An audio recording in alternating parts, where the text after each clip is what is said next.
আমার গলার দিকে তাকাও। এইটা কিন্তু ফুলের মালা না, এইটা হইল আসল পাওয়ারের মালা।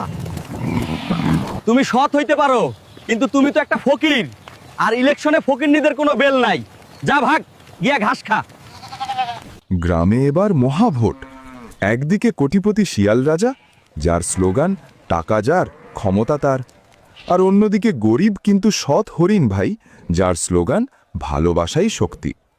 শিয়াল ভোটের প্রচারে বিরিয়ানি আর মুরগির রান বিলাচ্ছে। ওরে ভাল্লুক, এই নে বান্ডিল বান্ডিল টাকা, ভোট কিন্তু আমার মুরগির ঠ্যাং মার্কায় দিবি। হরিণকে ভোট দিলে জঙ্গল ছাড়া করব। অন্যদিকে হরিণ ভাই বাড়ি বাড়ি গিয়ে হাত জোর করে বলছে, ভাই আমার টাকা নেই, কিন্তু আপনাদের জন্য জান দিতে পারি, আমাকে একটা সুযোগ দিন। ভোট শেষ, গণনা শুরু। প্রিসাইডিং অফিসার বানর ভোট গুনছে।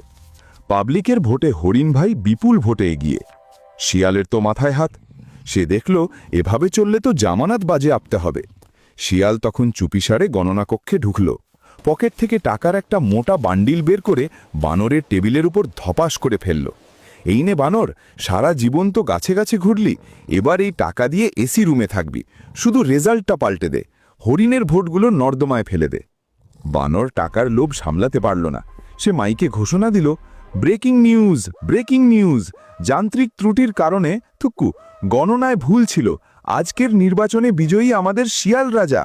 পুরো গ্রাম স্তব্ধ হয়ে গেল, কেউ বিশ্বাসই করতে পারল না। টাকার কাছে আজ সততা হেরে গেল। শিয়াল যখন গলায় টাকার মালা পরে উল্লাস করছে, তখন দূরে একা দাঁড়িয়েছিল হরিণ ভাই, তার চোখে জল।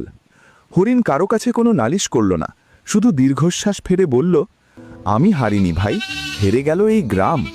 আজ তোমরা টাকার কাছে বিক্রি হলে কাল এই টাকাই তোমাদের গলার ফাঁস হবে। ভালো থেকো সবাই।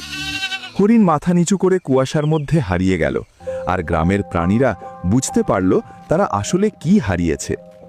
যখন অযোগ্য লোক টাকার জোরে ক্ষমতায় আসে, তখন যোগ্যরা নীরবে হারিয়ে যায়, আর পছতাতে হয় সাধারণ জনগণকে। তাই টাকার গরম দেখে নয়, মানুষের সততা দেখে নেতা বাছুন, কারণ টাকায় কেনা নেতা কখনো আপনার আপন হবে না।